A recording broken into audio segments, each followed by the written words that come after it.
감사가 넘치게 하시고 복 감사할 일이 없어도 우리 마음에 감사하는 그 마음을 간직하며 살아갈 수 있는 귀한 성도들 모두 되게 하여 주옵소서.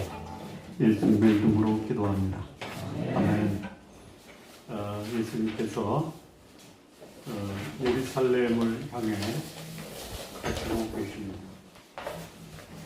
그런데 예루살렘으로 가시는 중에 그 갈릴리와 사마리아 그 사이를 지나가죠. 그런데 갈릴리와 사마리아 사이에 한 마을에 들어가시니까 10명의 나병 환자들이 예수님께 나옵니다. 그리고 큰 소리로 예수 선생님이여 우리를 불쌍히 여기십시오. 그 소리를 들은 예수님께서 너희 몸을 제사장에게 가서 보이라. 그래서 10명의 나병 환자가 제사장에게 가다가 자기 몸이 치유된 것을 확인합니다. 한 사람이 아니라 10명 모두가 다 치유된 것을 확인하고 그 중에 한 명이 자기 몸이 치유된 것을 확인한 후에 하나님께 영광을 돌립니다. 그리고 바로 예수님께 돌아와 감사를 합니다. 그때 예수님이 그 한 사람, 이방인이며 사마리아 사람입니다. 그 9은 어디 있느냐 이렇게 치유받은, 그러나 어디 있는지 전혀 나타나지 않은 9명에 대해서 그들은 어디 있느냐라고 예수님이 돌아온 한 사람에게 질문을 합니다. 그러시면서 하시는 말씀이 이방인 한 사람이 하나님께 영광을 돌렸다. 그리고 그 한 사람, 돌아온 이방인이며 사마리아 사람이었던 그 사람에게 내 믿음이 너를 구원하였다. 이렇게 예수님이 칭찬하는 말씀이 본문의 내용입니다. 본문의 내용을 이해하는 데 더 설명이 필요합니까? 충분합니까? 충분하죠. 자, 10명이 치유를 받았어요. 그런데 한 사람, 그것도 이방인이고 사마리아 사람만 치유된 것을 확인하고 하나님께 먼저 영광을 돌립니다. 그리고 돌아와서 예수님께 감사의 말씀을 전합니다. 한 사람만 하나님께 영광을 돌리고 예수님께 돌아와 감사의 말씀을 전하고 나머지 9명은 어디에 있는지 전혀 그 행방을 알 수가 없습니다. 자, 여기 보면 성경에는 없는데 우리가 충분히 유추할 수 있는 게 있습니다. 한 사람은 어떤 사람입니까? 이방인이죠. 사마리아에 살고 있는 이방인입니다. 그러면 나머지 9명은 어떤 사람일까요? 그렇게 추정하는 겁니다. 없어요. 그들이 유대인이었다라는 말은 없는데 굳이 예수님이 돌아와서 감사하고 하나님께 영광 돌린 그 사람을 가리켜 뭐라고 하냐면 이방인 그리고 사마리아 사람이다라고 합니다. 그러면 나머지는 9명은 유대인이었을 것이다. 이렇게 추정을 하는 겁니다. 뭐 추정하는데 문제가 있습니까? 문제 있으면 저한테 제시를 해 주십시오. 이런 근거로 9명은 유대인이 아닙니다라고 제시할 만한 근거가 없죠. 자, 소위 하나님의 백성이라고 하는 사람은 사라졌어요. 근데 버림받은 이방인, 유대인으로부터 사람 취급받지 못한 이방인, 그들이 어쩔 수 없이 아수르의 디아스포라 정책에 의해서 사마리아 들어와서 살았던 사람. 근데 이 나병 환자는 이방인도 걸리고 유대인도 걸리는 거예요. 자, 나병 환자, 이 나병의 특징이 뭐냐면요. 이 몸이 그야말로 부패해지는 거예요. 몸이. 그래서 그게 전염성 가진 그런 병입니다. 그래서 이 나병은 뭐 이방인이든 유대인이든 극히 경계해야 하는 병입니다. 그래서 격리부터 시킵니다. 그 집단 거주지를 만들어요. 그리고 그들은 가족, 지역사회, 신앙의 공동체로부터 외면당하는 이런 인생을 사는 것이 나병입니다. 그러니 그들에게 있어서 간절한 소원이 뭐예요? 간절한 소원이 뭘까요? 나병이 치유되는 거예요. 왜요? 가족에게 돌아가고 싶어요. 일상으로 돌아가고 싶어요. 신앙의 공동체로 돌아가고 싶은 마음이 간절한 사람들이 누구냐? 나병 환자예요. 우리 성도님들, 내가 가고 싶은데 못 가요. 나는 가고 싶은데 그곳에서 나를 거절해요. 심정이 어떨까요? 한마디로 말하면 사는 게 아니다. 그런 사람들이에요. 그런데 그들이 고침을 받았어요. 이방인도 고침을 받아요. 하나님의 자비와 공유는 제한이 없어요. 모든 사람에게 하나님은 자비와 공유를 베푸시고 그들의 그야말로 사람으로서는 고칠 수 없는 불치의 병을 고치시는 분이 하나님이십니다. 유대인도 하나님은 사랑의 대상이에요. 그들에게도 하나님은 자비와 공유를 베푸셨어요. 그런데 여기 보면은요, 참 이걸 잘 보시면요, 여기 10명의 나병 환자들이요, 나 고쳐주세요 했습니까? 아니면 저를 궁일히 여겨주십시오 했습니까? 이 정도 수준의 차원 높은 그 요청을 할 수 있어야 돼요. 궁일히 여기십시오. 아무도 저를 거들떠 보는 사람 없습니다. 받아주는 사람 없습니다. 저는 그야말로 버림받은 사람입니다. 당신마저 나를 외면하면 저는 더 이상 내 인생의 의미가 없는 그런 인생입니다. 그러니 저를 불쌍히 여겨주십시오. 이렇게 얘기합니다. 그 10명의 나병 환자의 요청에 예수님도 같은 수준의 반응을 하십니다. 네 병이 낫다라고 한 적 있습니까? 그 본문에? 여러분, 하나님이 여러분에게 말씀할 때 직접적으로 말하는 경우가 있고요. 보다 본질적으로 응답하시는 경우가 있고요. 또 그야말로 상징적으로, 은유적으로 응답하시는 경우가 있어요. 사실 오늘 마태복음 그 9장을 함께 8장을 나눌 건데요. 9장에 보면 뭐가 나오냐면 뭐 얘기다 이게 나왔죠. 깜빡지 막 혼동이 돼가지고. 중풍병자에게 뭐라고 하냐면 내 친구가 데리고 예수님께 왔어요. 그러면 내 친구의 믿음을 보고 중풍병자에게 내 병이 낫다. 침상을 들고 걸어가라. 이렇게 해야지 맞잖아요. 그런데 예수님이 거기서 이상한 말씀을 하세요.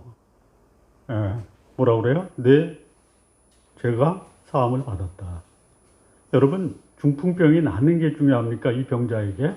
아니면 내 죄가 사함 받은 게 중요합니까? 현실적으로 보면요. 중풍병이 나야죠. 죄는 뭐 나중에 해도 되니까 내 중풍병부터. 근데 예수님은 나중에 물론 내 침상을 들고 걸어가라 고쳐주세요. 그런데 더 본질적인 말씀을 하시는 거예요. 그리고 여기 이제 그 10명의 나병 환자에게는 제사장에 가서 내 몸을 보이라. 이 말은 무슨 말이에요? 다른 말로 말하면. 한 단계 건너뛴 거죠. 내 병 나았다라는 말을 그냥 묻어두신 거예요. 그리고 치유됐으니까 그 말씀 안 하세요. 제사장에 가서 내 몸을 보이라 이거예요. 제사장에 가서 보이는 건 뭐냐면요. 문득병이 나병이 난 경우에 가서 확인 도장 받고 돌아가는 거예요. 근데 가다가 보니까 난 거예요. 예. 그러니까 이 나병 환자도 굉장히 수준 높은 말로 예수님께 자기의 나병을 좀 고쳐주십시오라고 해요. 불쌍히 여겨주십시오. 그랬더니 예수님도 제사장에게 가서 내 몸을 보이라. 예. 다시 말해 낫다. 이렇게 해서 낫어요. 다 낫어요. 근데 어떻게 한 명만 와서, 그것도 이방인이고 사마리아 사람만 예수님께 돌아오고, 아니 난 다음에 즉각적으로 하나님께 영광을 돌리고 돌아와서 예수님께 감사의 말씀을 전해요. 9명은 왜 그랬을까? 유대인들이에요. 하나님 아는 사람들이에요. 하나님께 간절히 소리 높여 나를 불쌍히 여겨주십시오 라고 소리쳤던 이 9명 치유를 받았어요. 그들도 가다가 받았겠죠. 어디 갔어요? 어디 갔어요? 아, 집에 갔어요. 이런 거는 거의 질문거리도 안 되죠. 근데 제가 굳이 이렇게 질문한 이유가 있겠죠. 제가 뭐 질문거리도 안 되는 것을 질문합니까? 예? 있어요. 나중에 이제 왜 그들은 감사를 잊고 살았는가? 왜 이도 감사하기가 어려운가? 그 이유 중에 나오는 거예요.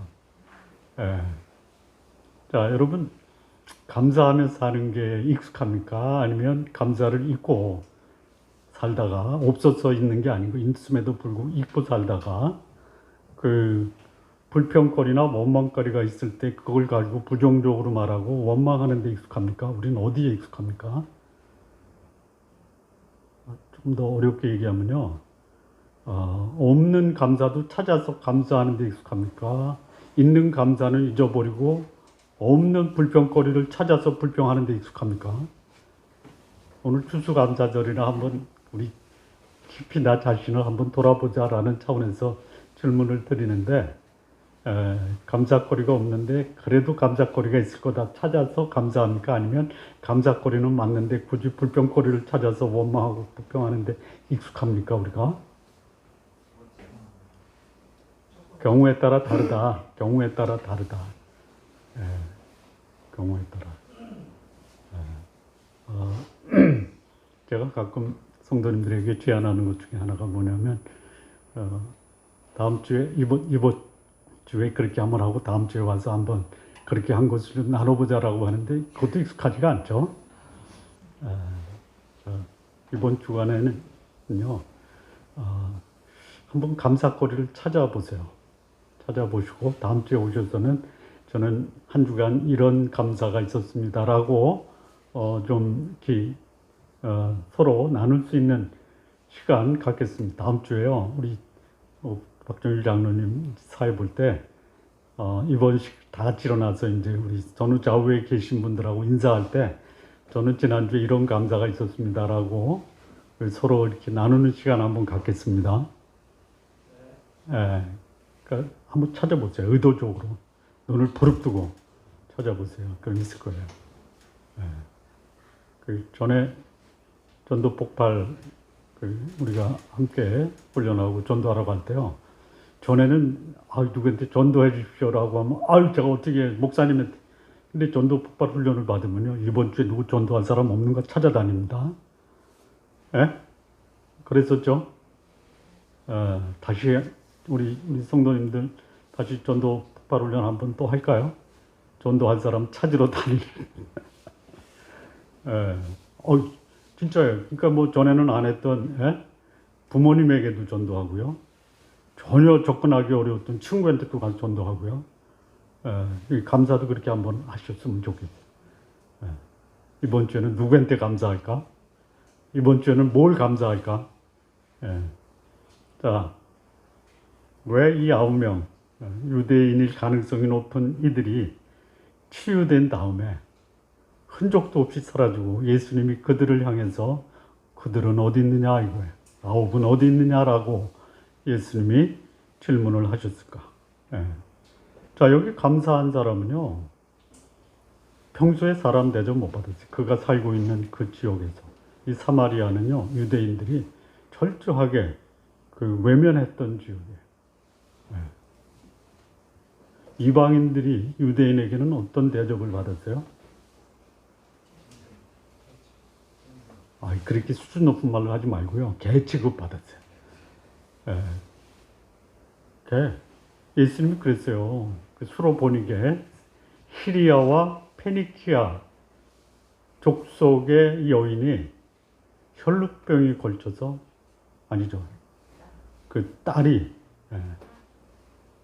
병에 걸렸죠. 그래서 와서 고쳐달라고 하니까 예수님이 뭐라고 하냐면 떡을 취하여 개들에게 주는 게 마땅치 않다. 여러분 그야말로 이 갈급한 심정으로 예수님 아니면 누구도 고쳐줄 수 없는 병 그것 때문에 예수님 찾아왔는데 예수님이 하신 말씀이 뭐냐면 떡을 취하여 개들에게 주는 게 마땅. 무슨 취급받는 거예요? 개 취급이에요. 우리도 사람 같지 않은 사람을 뭐라고 그래요? 근데 요즘 이런 분들이 있어요. 그 반려동물 있죠? 엄마 왔어 그러더라고요.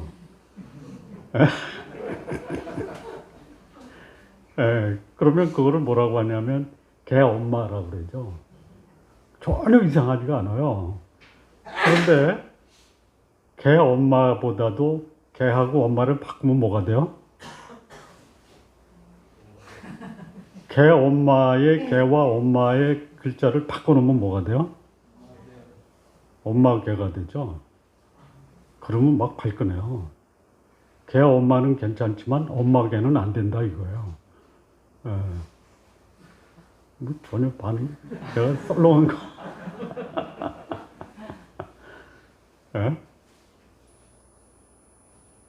개 취급 당했어요, 여기 한 사람은. 근데 그 사람이 와서 감사했어요. 이게 놀라운 거예요, 이게 놀라운 거예요? 개 취급 당한 이방인이 자기 문득병이 치유가 됐는데요. 와서 감사했어요. 그런데 당연히 감사해야 될 사람, 전혀 자신에게 베푼 기적과 같은 이 치유에 대해서 전혀 반응하지 않습니다. 왜 이렇게 소위 하나님의 사람, 이게 하나님의 사람이에요. 하나님의 택한 백성이에요. 전혀 이방인이고 외면당하고 사람 취급받지 못한 이방인 사마리아 사람은 하나님께 영광을 돌려요, 먼저. 그리고 자기에게 이 치유의 은혜를 베푸신 예수님께 와서 감사해요. 이 두 부류의 사람의 차이. 왜 유대인들은 감사하지 못했고 이방인은 감사할 수밖에 없었는가? 궁금하지 않아요? 궁금하지 않아요? 궁금하실 거예요. 본문에 왜에 대한 답은 안 나와요. 안 나와요. 제가 어디다 올렸죠, 장로님? 그 장로님만 반응을 했었어요. 누가복음 17장 11절에서 19절 말씀 읽고 감사주일 한번 말씀을 묵상하고 오십시오. 우리 황 장로님만 묵상하고 오겠습니다. 그래서 묵상하셨죠? 카톡.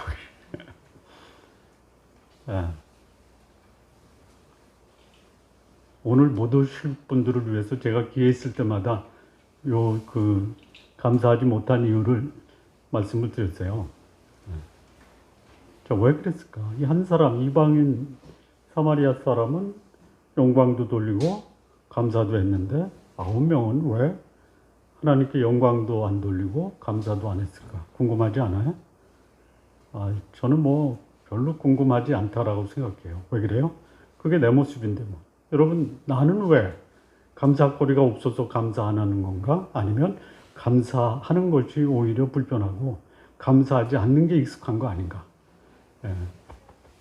내 모습이 될 수 있죠. 주로 이제 추수감사절 하면 감사합시다. 이런 거 감사합시다 하라는데 왜 나는 감사하지 않는가 하니까 어떤 면에서는 들킨 기분도 들죠. 들켰다. 편안하게 웃으면서 들킨 거 그냥 그렇게 부담 갖지 마시고 한번 이런 거로구나라고 이 말씀이 우리에게 주는 교훈을 좀 함께 나누겠습니다. 첫 번째요. 12절에서 14절이요. 한 마을에 들어가시니 이게 나병 환자촌인 거예요. 보통 한 사람 한 사람 나오는데 마을의 동네에 들어갔어요. 그게 이제 나병 환자들 집단 거주지인 것 같아요. 그게 어디 있었냐면 갈릴리하고 사마리아 사이의 한 동네에 소위 나병 환자들만 집단 거주하니까 10명이 떼거지로 나온 거예요. 예수께서 그리 지나간다라는 소문을 들었던 것 같아요. 나병 환자 10명이 예수를 만나 멀리서, 그러니까 가까이 오지도 못해요. 소리 높여 이르되 예수 선생님이여 우리를 불쌍히 여기소서 하거늘 보시고 이르시되 가서 제사장들에게 너희 몸을 보이라 하셨더니 그들이 가다가 깨끗함을 받은지라.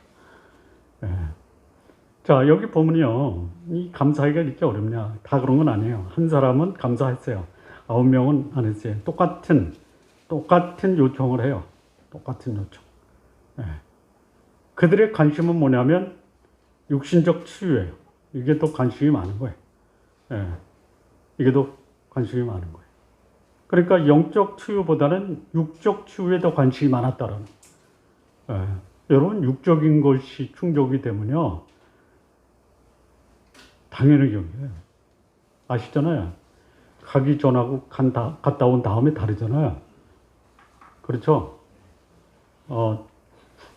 제가 재미있는 글을 하나 찾았는데 그게 뭐냐면 남자 친구였을 때와 남편이었을 때의 남자는 다르다. 들어보셨어요? 못 들어보셨어요? 남친 때 어떻게 하셨어요? 남편 됐을 때 어떻게? 제가 저를 보고 하는 말이에요. 제가 한번 읽어드릴게요. 그냥 웃자고 하는 겁니다. 그 이상 의미를 부여하지 마세요. 남친일 때는 나에게 친절하기만 하더니 남편이 되니 남의 편만 드네.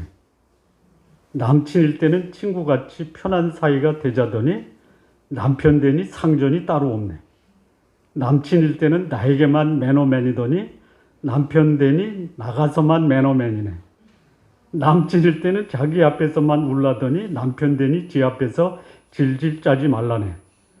남친일 때는 네 거 살 돈 아껴 내 거 사더니 남편 되니 내 거 살 것 아껴 지 거 사라 하네. 남친일 때는 손에 물방울 안 묻혀 준다더니 남편 되니 지 손에 물 한 방울 안 묻히려 하네. 남편 때는 펜을 꾹꾹 눌러 손편지도 잘 써주더니 남편 되니 펜을 꾹꾹 눌러 카드 전표에 사인만 해야 되네. 남친일 때는 나 3종 세트밖에 모르더니 남편 되니 소파, 리모컨, TV 3종 세트와 사랑에 빠졌다네. 남친일 때는 정신연령 나보다 10살 위더니 남편 되니 정신연령 아들보다 낮아가네. 남친일 때는 내 마음에 감동만 주더니 남편 되니 내 마음에 감동만 주네. 남편아 조심하라. 그러다가 남친 만드는 수가 있다.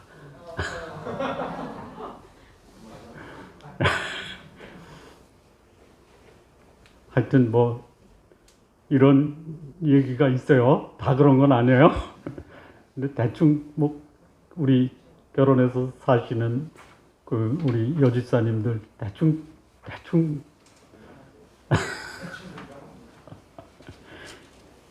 예. 자, 이 사람들의 관심이 자기 위주에 육적인 관심에 더 많은 거예요. 여러분, 육적 관심에 많으면요, 전에는 그 사람 때문에 너무너무 감사했는데요, 되고 나니까 모든 것을 나의 위주예요. 이게 이제 감사를, 근데 여기 한 사람이잖아요. 이방인이고 사마리아 사람. 이 한 사람은요, 육적인 관심도 있었지만 그에게는요, 영적 관심도 결코 빼놓을 수가 없었어요. 두 가지 관심을 다 같이 가지고 있으라는 거예요. 하나님이 나에게 베푸신 것도 보고, 또 하나님께서 나의 육적인 필요 채운 것도 보고, 그래서 이 두 가지를 균형 있게 바라볼 수 있는 이 영적 안목과 육적 안목 다 가지라는 거예요. 근데 여기 이 10명의 나병 환자들이요, 예수님을 뭐라고 부르냐면 예수 선생님 이렇게 부르죠. 이 선생님이라는 말이 그 번역을 잘했어요. 잘했는데 우리가 보통 선생님 하면 보통 그냥 부르기 뭐하니까 선생님 부르죠. 어떤 분이 그러더라고요. 식당에 가서 거기 홀에서 서빙하는 분한테 여성이면 뭐 언니 또는 이모님 이렇게 부르죠. 그런데 본인이 이렇게 불렀대요. 선생님 했더니요, 기겁을 하고 놀라면서 평소의 서비스보다 2배, 3배를 잘하더래요. 그래서 앞으로 식당 가서 홀에서 서빙하는 분한테는 선생님 하십시오. 어서 그분들이 선생님이란 말 들어요. 근데 여기 예수님한테 선생님 했어요. 예수님은 선생님 그 이상이죠. 예?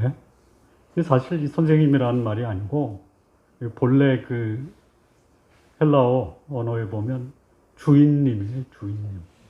주인님. 선생님이 아니라 주인님. 마스터. 예. 그러니까 이 10명의 나병 환자들은 예수님을 자기 인생의 주인으로 불렀어요. 고백을 했어요. 예. 진심이에요. 언제까지? 병이 낫기 전까지. 예. 그러니까 예수의 소문을 듣고요, 저분만이 내 인생의 주인이 될 수 있는 유일한 분이다라고 고백을 하는데요. 그들의 동기가 뭐예요? 내 나병이 낫는 거예요. 내 육신적 필요가 채워지면요, 그때부터는 더 이상 주인이 아니에요. 왜 한 명은 감사를 했고 9명은 감사를 잊었느냐? 예수님을 육신적 필요를 채워주는 주인으로 인정했지만 그 필요가 채워주고 난 다음에는 더 이상 주인이 아니다라는 거예요. 여러분, 예수님을 믿는 우리 성도 여러분, 예수님이 여러분에게 어떤 존재이냐라. 우리 지난주에 말씀을 통해서 나더러 주여 주여 하는 자마다 천국에 가지 못한다고 그랬죠. 그 말을 들은 유대인들이 기겁을 하잖아요.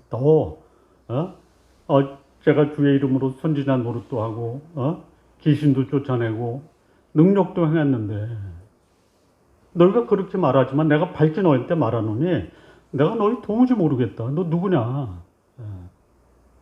그러면서 하는 말이요, 이 불법을 행하는 자들아 이러잖아요. 주의 이름으로 선지자 노릇 권능 행하고 귀신 쫓아내지만 하나님은 우리한테 말할 때 우리가 아니라 그렇게 주장하는 사람들에게 너 누구니? 그거죠.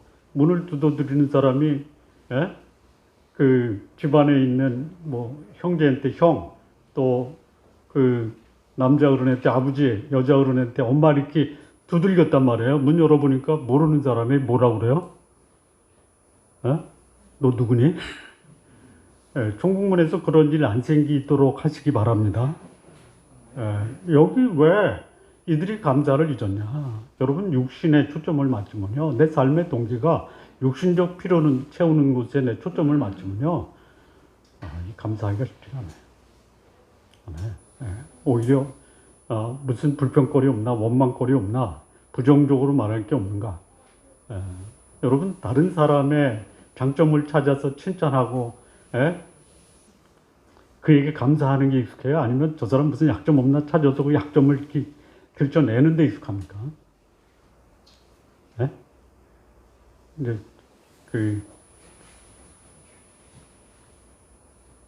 원망과 불평, 약점 찾지 말고요, 그 사람에게서 우리는 감사거리, 칭찬거리 찾아내는 성도님들 되시기 바랍니다.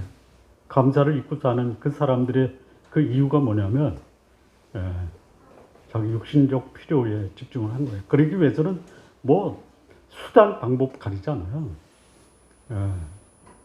보세요. 입시절 얼마 안 남았어요. 열흘 남았죠.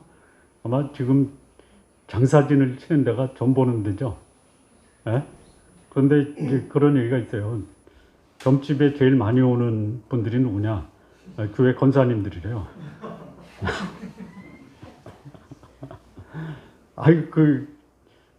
그런 얘기가 있어요. 그런 얘기가 있어요. 새벽에 나가서 하나님께 기도도 해요. 그거 아주 양이 안 차니까 어디 가요? 점쟁이 찾아가서 우리 손주, 우리 손녀 이번 시험 잘 보도록 한번 점 좀 쳐주세요 이런다 이거죠. 뭐 여기 유대인이나 다른 게 뭐가 있어요? 감사하지 않는 이유는 하나님을 찾는 이유가 육신적 필요와 욕망을 충족시키는 그런 동기가 됐기 때문에 감사가 없어요.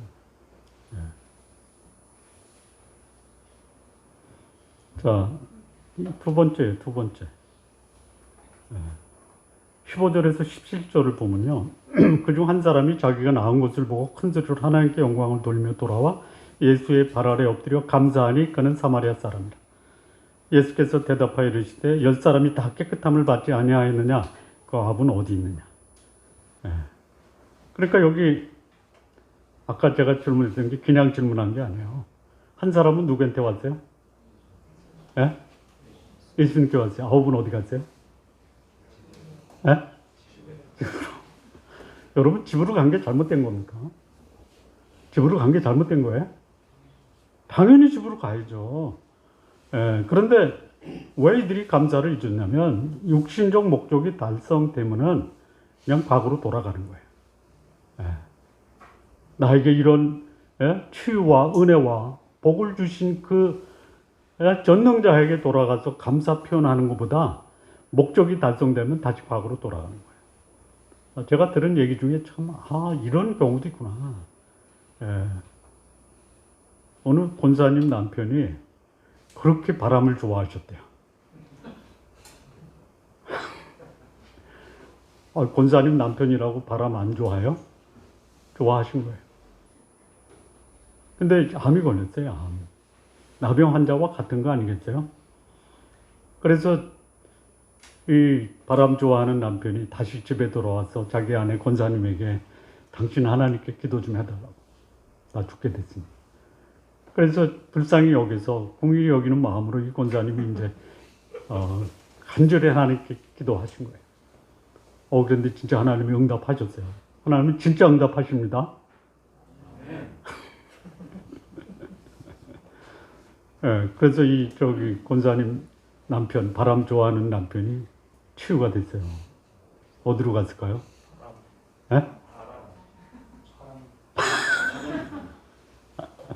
바람 따라갔죠. 이게 사람이에요, 이게. 이게 사람이에요. 그러니까 왜 이 9명이 감사를 잊었느냐? 문제가 해결되면 더 이상 문제에 대해서 관심이 없어요. 그리고 어디로 돌아가요? 옛날로 돌아가는 거. 여기에 익숙한 거예요. 옛날로 돌아가는 거. 그게 당연하다라고 생각하는 거예요. 자, 그러면 이 이방인이고 사마리아 사람은 왜 예수님께 왔어요? 그것도 한번 생각해 볼 필요가 있죠. 왜 9명은 집으로 갔고 과거 일상으로 돌아갔는데 이 이방인 사마리아 사람은 왜 예수님께 왜 온 거야?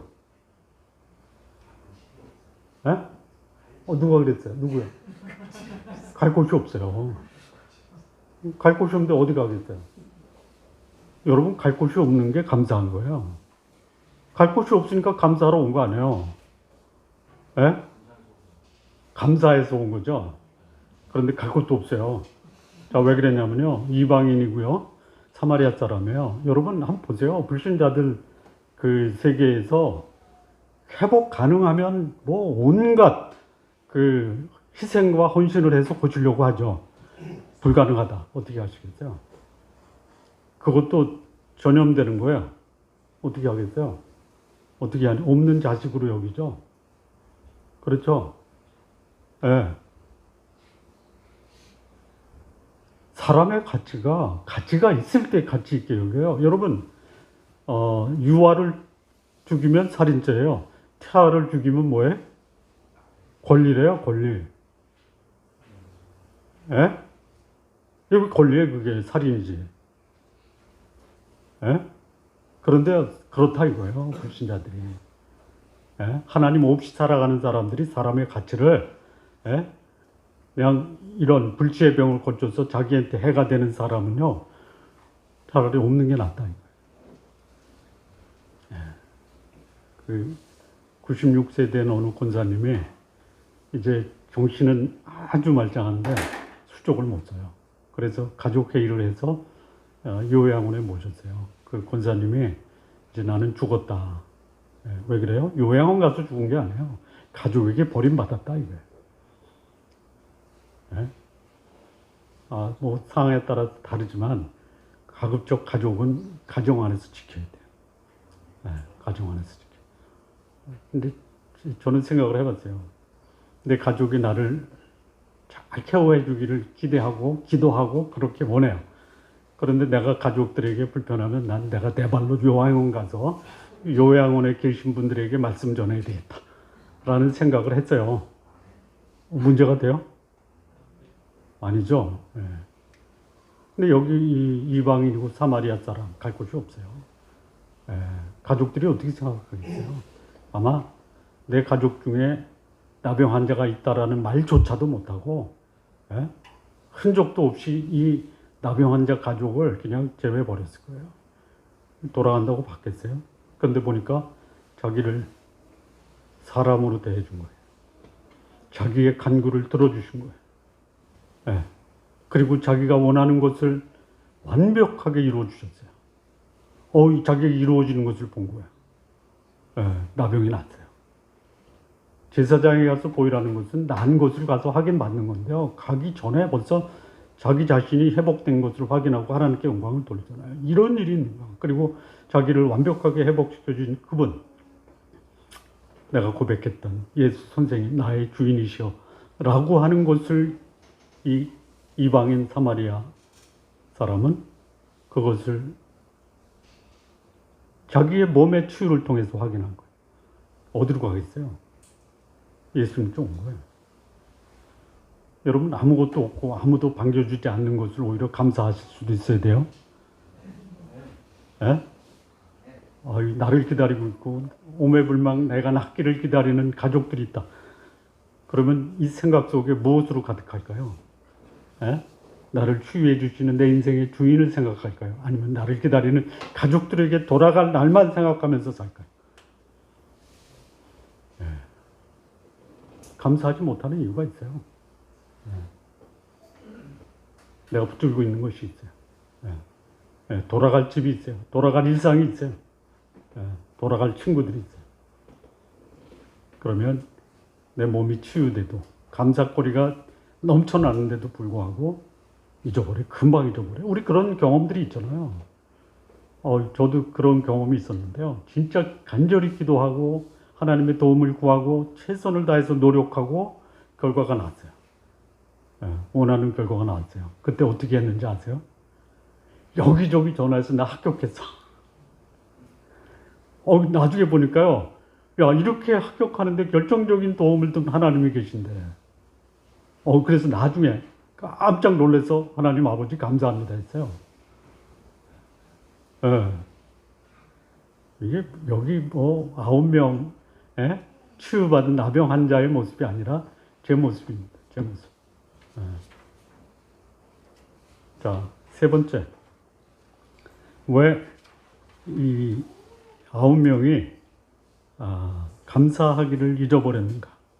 17절, 18절 보시죠.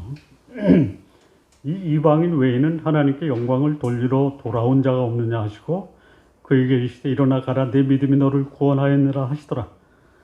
여기 보니까요. 이방인은 어떻게 했냐면 하나님께 영광을 돌리러 돌아왔어요. 하나님께 영광을 돌렸어요. 자, 하나님께 영광을 돌린다라는 말이 뭐냐면 그의 삶을 통해서 하나님이 역사하시고 하나님이 살아계시고 하나님의 능력이 세상에 드러난 거예요. 그렇다면 병을 고침받아서 하나님께 감사했기 때문에 영광이 드러난 건데요. 나머지 9명은 병 고침을 받지 않았나요? 받았잖아요. 그러면 그들에게는 하나님의 영광이 드러나지 않나요? 여러분 진짜 우리가 경계해야 되고 조심해야 될 게 있는데요. 그게 뭐냐면요. 열심히 노력해서 원하는 목표를 달성했어요. 그러면 그것을 바라보는 사람들이 고생했다. 수고했다. 우리 아들도 저렇게 좀 저 본을 좀 봤지. 누구한테 영광이 돌아가요? 자기한테 돌아가죠. 거기에 익숙하잖아요. 근데 여기 이 이방인 사마리아 사람은요, 하나님께 영광을 돌려요. 이거 전적으로 하나님의 은혜다. 하나님만이 할 수 있었고 그것이 나에게 일어났다. 이게 왜 은혜냐? 하나님께 영광을 돌린 거거든요. 더 중요한 게 있어요. 평소에 이방인이고 사마리아 사람이지만요, 그의 의식 속에서는 뭐가 있었어요? 하나님 임재 의식이 있었어요. 하나님과 동행했어요. 그러니까 자연스럽게 나온 거예요. 제사장이 가다가 자기 나온 것을 봤어요. 깜짝 놀라서 그 즉석에서 뭐 했어요? 하나님께 영광을 돌렸어요. 이게 아무나 돼요? 자, 하나님께 기도했어요. 이번 시험만 합격하면 저 인생 바치겠어요. 합격했어요. 그리고 나서 하는 행동이 뭐예요? 전화 돌리는 거예요, 전화. 제가 그랬어요, 제가.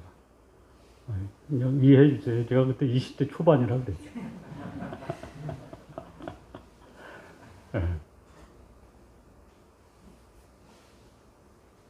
자, 이 이방인이고 사마리아 사람, 자격이 이러한 일을 보니까 이건 하나님만이 하신 거예요. 믿음의 눈으로 본 거예요.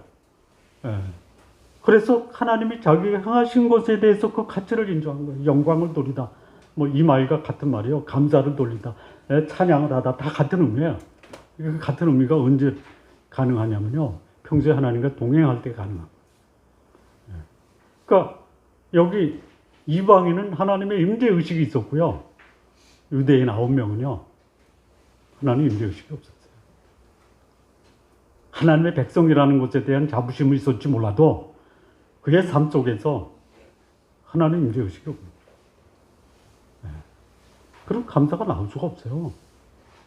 우리 성도님들 의도적으로 하나님과 동행하세요. 의도적으로. 그러니까 손잡고 가시라 했잖아요. 주님요, 이 손을 꼭 잡고 가셔서 기도하시지 마시고요. 내가 잡은 손 계속 잡아주십시오. 기도하십시오. 하나님은 나를 잡고 가시려고 하는데 난 빼려고 그러죠. 그리고 찬양은 뭐예요? 주님요, 이 손을 꼭 잡고 가셔서, 그렇게 찬양하잖아요. 그렇게 찬양하지 말고요. 하나님 나 잡아주신 손 놓지 마세요. 여기 이 이방인 사마리아인은 하나님 임재 의식 가운데 살았어요. 그냥 삶이 하나님과 더불어 동행한 거예요. 그런데 유대인들, 하나님의 선택된 백성이라는 그 특권 의식은 가졌지만 실질적으로 삶에서는 하나님과 상관없어요. 하나님 의식이 없어요. 궁할 때만 찾는 거예요. 그러니 그들의 삶에서 그들의 가장 근본적인 문제가 치유된 데, 하나님과 임재, 하나님과 동행하고 하나님의 임재의식이 없는, 하나님의 그 가치를 인정하지 않는 존재들에게 감사가 나올 수 있는 것을 기대한다라는 것은 어불성설입니다. 그랬던 거예요. 그랬던 거예요. 자, 한번 정리하겠습니다. 마무리 지으면서. 내 삶이 어려울 때 하나님의 도움을 구하십시오. 외면하는 분이 아닙니다. 그 육신적 목적이든 영적인 목적이든 동기가 뭐든 하나님 우리를 불쌍히 여기시고 불쌍히 여겨달라고 간구하는 그 사람의 기도를 들어주시는 분. 그런데요, 육신적인 필요, 육신적 동기도 필요하지만 영적인 차원에서 나의 가장 근본적인 문제가 뭔지를 한번 좀 보시기 바랍니다. 그리고 하나님이 내 기도를 들어주시면 기도를 주신 그 하나님께 돌아오는 그런 하나님 의식을 갖고 사십시오. 하나님보다 더 큰 가치로 여기는 거 다 우상이에요. 그들이 필요하지 않은 것이 아니에요. 그러나 나의 인생에서 가장 중요한 내 생명을 주관하시는 분, 내 인생을 주관하시는 분, 내 죽음 이후를 주관하시는 그분을 내 인생의 주인으로 모시고 사십시오. 그리고 평소에 날마다 하나님과 동행하고 하나님의 임재의식 가운데 거하는 우리 성도님들 되시기를 진심으로 바랍니다. 그래서 여러분의 삶이 감사와 찬양과 또 하나님께 영광을 돌리는 삶으로 충만하기를 진심으로 바랍니다. 기도하시겠습니다. 하나님 아버지 감사합니다. 오늘 우리가 감사하기 익숙하지 않은 시대에 나의 삶에서 이 감사가 회복이 되고 또 감사가 넘치는 삶이 우리 가운데 충만할 수 있도록 인도해 주옵소서. 예수님의 이름으로 기도합니다.